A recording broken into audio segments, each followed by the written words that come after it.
क्या आपको पता है 1784 में विलियम जोन्स इन्होंने एशियाटिक सोसाइटी ऑफ बंगाल की स्थापना की थी, जो खुद कुछ साल उसके अध्यक्ष भी रह चुके हैं। विलियम जोन्स इन्होंने शकुंतलम और गीता गोविंदम जैसे किताबों का इंग्लिश में ट्रांसलेशन भी किया है।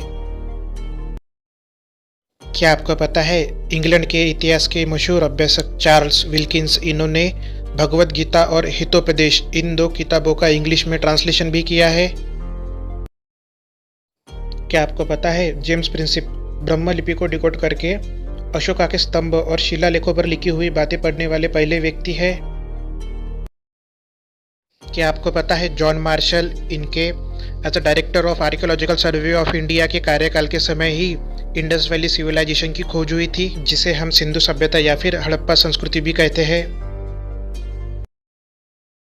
क्या आपको पता है कुत्तों में सुनने की अद्भुत क्षमता होती है और वे इंसान की तुलना में 4 गुना ज्यादा दूरी पर आवाज सुन सकते हैं। क्या आपको पता है कुत्तों को एक कारण से मनुष्य के सबसे अच्छे दोस्त के रूप में जाना जाता है। वे महान सहायक है और विकलांग लोगों की मदद करने या फिर शिकार करने या फिर सुरक्षा के रूप में कार्य करने जैसे कार्यों के लिए उन्हें प्रशिक्षित किया भी जा सकता है। क्या आपको पता है पोलार बियर के शरीर पर के बाल वास्तव में पारदर्शी होती है, लेकिन जिस तरह से बाल प्रकाश को परावर्तित करते हैं वे सफ़ेद दिखाई देते हैं।